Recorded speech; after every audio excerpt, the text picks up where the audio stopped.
Assalamualaikum warahmatullahi wabarakatuh. Kita masih membahas tentang tema 4 subtema 3 pembelajaran 2 tentang berpikir global namun tetap bertindak lokal.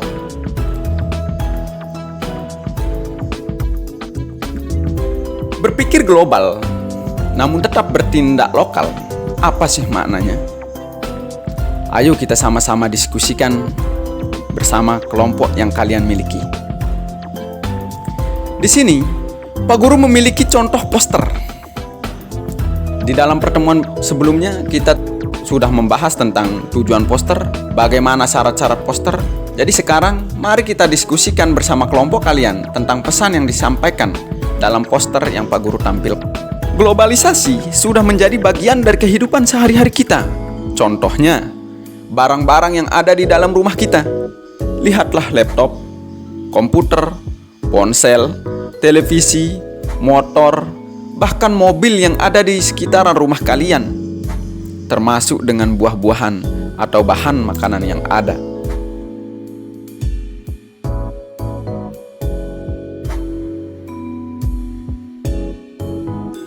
Ayo kita cintai buah dalam negeri. Indonesia terkenal dengan surganya buah. Ada berbagai macam buah yang tumbuh subur di Nusantara ini. Sayangnya, buah-buah lokal ini makin lama makin tergusur karena kedatangan buah impor. Impor adalah mendatangkan buah dari luar negeri ke dalam negeri.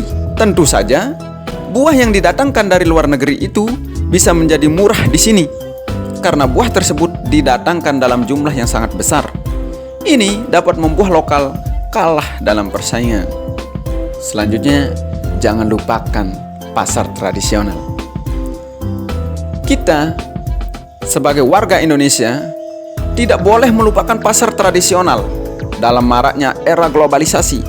Seperti contoh, kita pasti lebih senang berbelanja ke supermarket atau mall karena suasananya tidak pengap dan lebih nyaman untuk berbelanja dibandingkan dengan berbelanja di pasar tradisional. Apakah kalian lupa? Indonesia dari zaman dulu terkenal karena pemasaran sumber daya alamnya.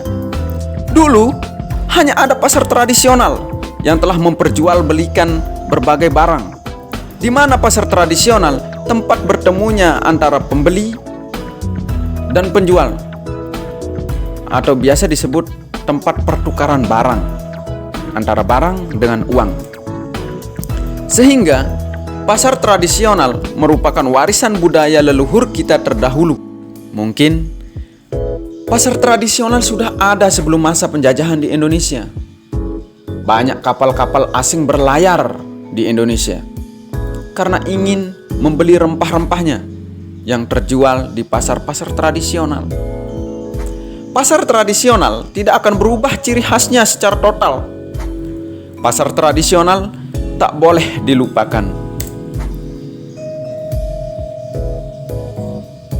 Menteri ESDM mengkampanyekan gerakan Aku Cinta 100% Indonesia.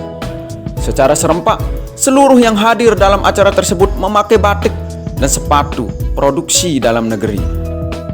Gerakan Cinta Indonesia memiliki arti sangat strategis, tidak hanya untuk menghadapi tantangan krisis ekonomi global, tapi juga untuk membangun kemandirian bangsa di bidang ekonomi. Gerakan itu bukan hanya menjadi kampanye biasa, tapi menjadi gerakan bersama, tidak bersifat statis, dan bukan kebijakan proteksionis karena tidak termasuk kebijakan tarif. Potensi pasar dalam negeri sangat besar, dengan jumlah penduduk berkisar antara 230 juta dan hampir 50% terdiri dari penduduk berusia di bawah 29 tahun, harus dimanfaatkan secara optimal melalui gerakan ini. Semua pihak diharapkan untuk lebih memprioritaskan penggunaan produk dalam negeri, sehingga kemandirian bangsa dapat terbangun. Program kampanye Cinta Indonesia bertujuan untuk meningkatkan apresiasi masyarakat terhadap produk barang dan jasa dalam negeri, serta meningkatkan citra Indonesia di mata internasional.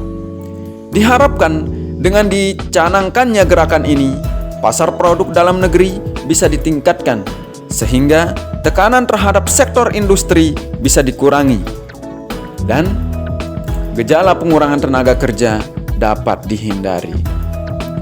I love Indonesia. Cukup sekian, terima kasih.